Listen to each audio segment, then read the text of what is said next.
But someone I really want to talk about, and I didn't realize how big and bad this dude was. Not to this extent until I watched it again. It was Nappa. I love Nappa, bro. I used to just like him. I thought he was cool. Now watching him again, that dude was menacing. Really stupid. Like there's moments where he was fighting the Z fighters to where I was like, Nappa's way stronger than them, but Nappa still could have died. If Vegeta didn't help Nappa stop being careless, Nappa would have been died before Goku even showed up. But outside of that, bro, his comedy was on point. It was very savage, but his comedy timing was on point. He was a lot better than I thought. All right, dude, the situations he had. And I was like, bro, that Gohan is a kid, bro. Why you gotta say that? But he just didn't care. He is exactly the dark side of a Saiyan. And I think he was written very well. And I do believe I would like for him to come back as well, but not as a good guy. I think Nappa is one that she needs to stay as a villain. Even when he comes back, he needs to come back, if they ever write him to come back, he should come back as a villain on revenge for Vegeta. And he's been training all this time. Somebody revived him. He's been training all this time to get ready to fight Vegeta again. That would be sick. But his moments, bro, against everybody, like, dude, I felt so sorry for the Z fighters. And again, this is like I said, the stakes were very high here because there was no random power-up. Unless, there was no random Piccolo and Kami fused out of nowhere or something like that. Gohan turned Super Saiyan. No, it was whatever the Z fighters had in their training.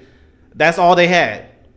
And even for the villains didn't have any either. And I like that. It makes, like I said, it makes it more intense. But man, dude, I felt so sorry for the Z fight, all that training, and for Yamcha to go the way he did, and for Vegeta, bro. I love Vegeta. He's my favorite character. I forgot about that one line he said when Yamcha died, when Krillin was crying over Yamcha's body. And he was like, Nappa, let's relax. Let him take the time to get this trash off the floor. I was like, dude, that's good. I'm just dead, bro. Goodness gracious. But the dark side of a Saiyan, they don't care. But yeah, Chao Su. If you think about it, watching it again, the Z Fighters did some life-threatening moves against Nappa, and it didn't even scratch him. Like Chao Su blew himself up. And the thing was, they made that scene so dramatic. The way where Piccolo's like, watch Gohan honor his sacrifice, and Chao Su's talking to Tien like basically I love you, all this other stuff, all this drama, and for Nappa trying to get him off him and all that stuff, all for Chao Su to explode, and nothing happens.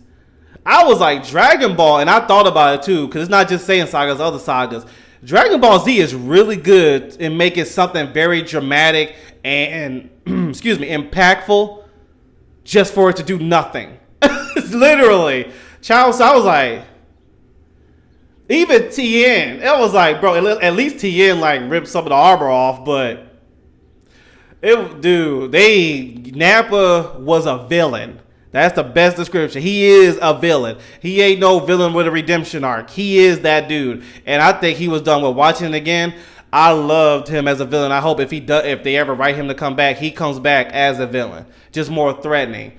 Dude, he has one of my favorite. I love when he does that. But yeah, that one, the way Nappa was, even against Goku, bro. When Goku showed up, Nappa had no chance. But his mindset, his aggression, his losing focus, it fit him very well.